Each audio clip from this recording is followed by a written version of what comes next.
Haryana gurdwara management committee की बात करें तो भूपेंद्र सिंह हुड्डा ने 10 साल क्यों इंतजार किया?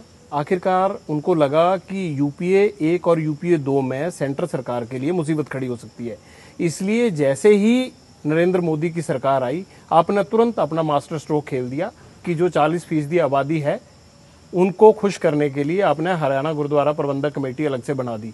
नहीं, ऐसी बात नहीं है।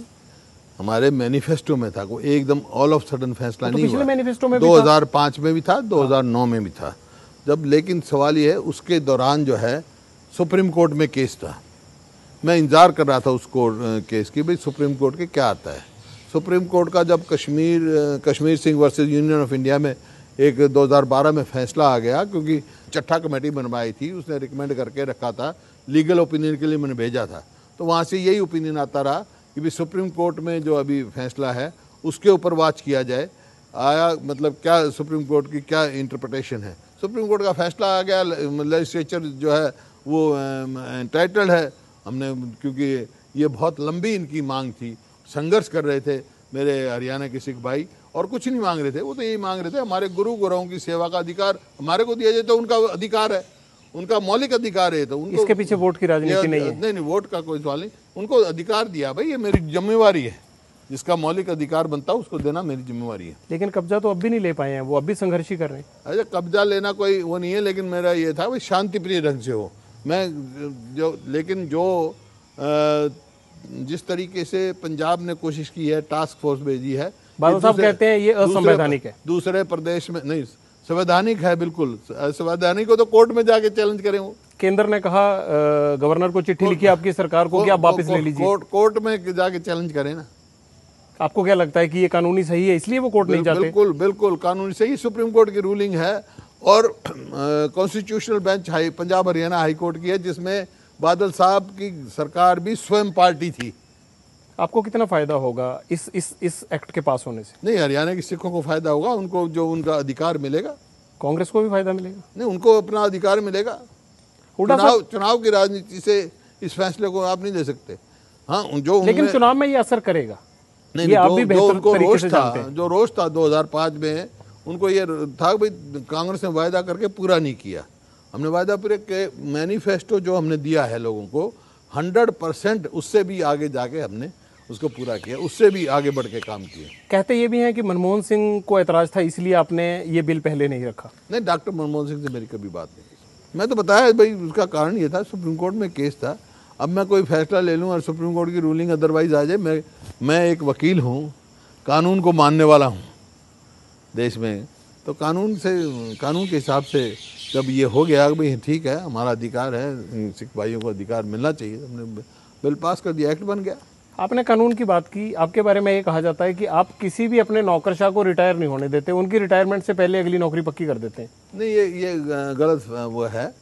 जो जैसे राइट ऑफ इंफॉर्मेशन है, बनाई पहली दफ़ा है मेरे कार्यकाल में, पूरे देश में बनाया, पूरे देश में बना, कोई यहाँ हरियाणा में तो, यहाँ पंजाब में। लेकिन हुड्डा साहब ये बात तो है कि आप रिटायर नहीं होने देते हैं, भले आप चाहे उनके अच्छे के लिए। बात सुनिए, बादल साहब ने RI सिंह जी को बनाया और ऑफिसर्स को बनाया, किसी भी प्रदेश का आप उठाओ, जहाँ जिसका अधिकार है वो मिलेगा।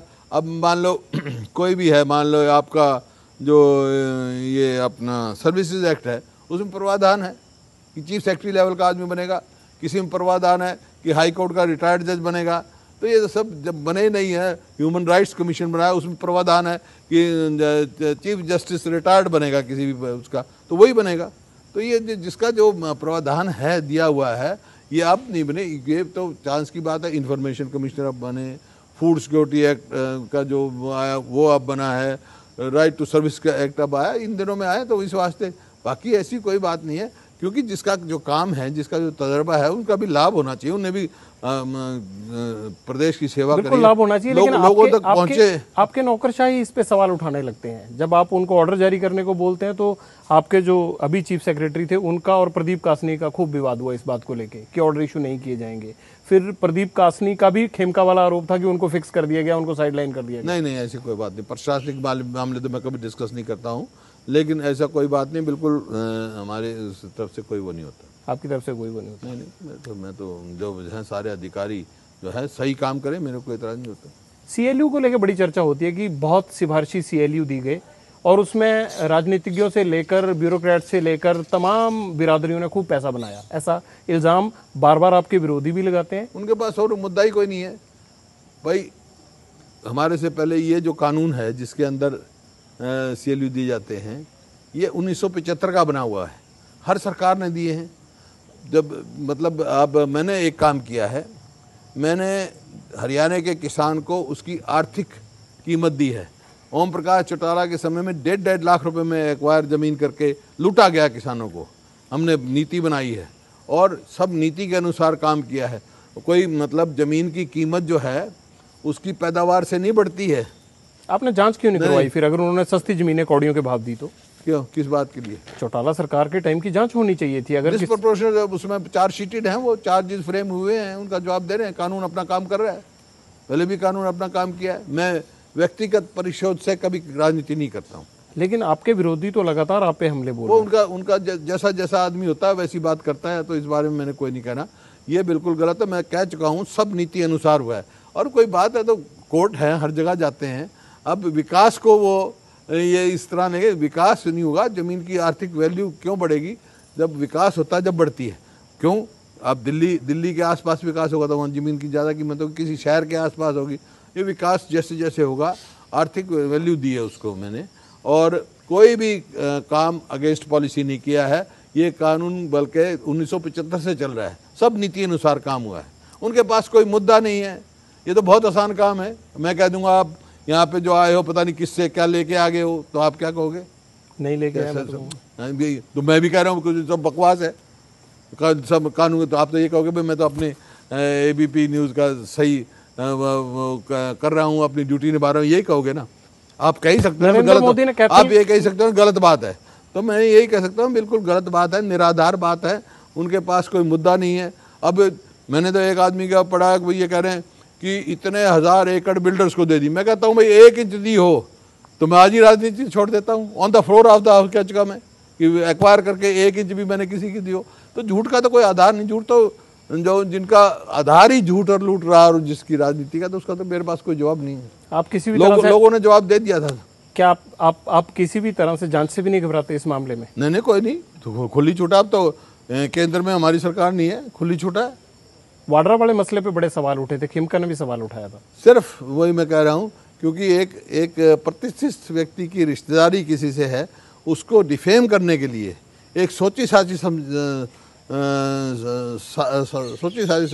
इसकी जो है एक साजिश के अंतर्गत ये किया गया। जहाँ तक हरियाणा सरकार का सवाल है, 2 चीज़ों का होता है हमारी जिम्मेवारी। अब तो कोई तो ये कह रहा था कि वाड्रा को एक्वायर करके ज़मीन दे दी। मैं कहता हूँ 1 इंच नहीं, प्राइवेट हमारी सरकार की दो जिम्मेवारी होती हैं। आया स्टैंप ड्यूटी पूरी है, मैं आपके नाम कोई ज़मीन कराता हूँ, उसकी स्टैंप ड्यूटी होनी चाहिए। और दूसरा, अगर आप लाइसेंस लेते हैं तो आपकी लाइसेंस फीस पूरी होनी चाहिए। दोनों चीज़ मेरे पूरी हैं। अब इसके और आप और केवल दिगड़ा अपनी ज़मीन का लेन देन किस भाव से करते हैं, उससे हमारे कोई मतलब नहीं है। आप आज भी ये कह रहे हैं कि जो रॉबर्ट वाड्रा की जमीन का मसला है उसमें कुछ भी गैर कानूनी नहीं, कोई गैर कानूनी नहीं, चाहे कोई भी जांच होती है। हाँ, कोई खुली है, खुली किताब है। सिर्फ ये एक प्रतिष्ठित व्यक्ति के रिश्तेदार हैं, सिर्फ उनको टारगेट बना के बदनाम करने के सिवाय और कोई काम नहीं। UPA 2 के जाने के बाद कांग्रेस के नेतृत्व पे बड़े सवाल उठ रहे हैं। कभी जगमीत बराड़ कुछ बोल देते हैं, कभी आपके पुराने सहयोगी वीरेंद्र सिंह कुछ बोल देते हैं। ये क्या वजह है कि नेतृत्व पे सवाल क्यों खड़े कर रहे हैं? ऐसा है, आज से 5 साल पहले कोई बात कहते तो मैं समझ भी सकता था। जब वो पार्टी छोड़ने का फैसला कर चुके तो कुछ करे।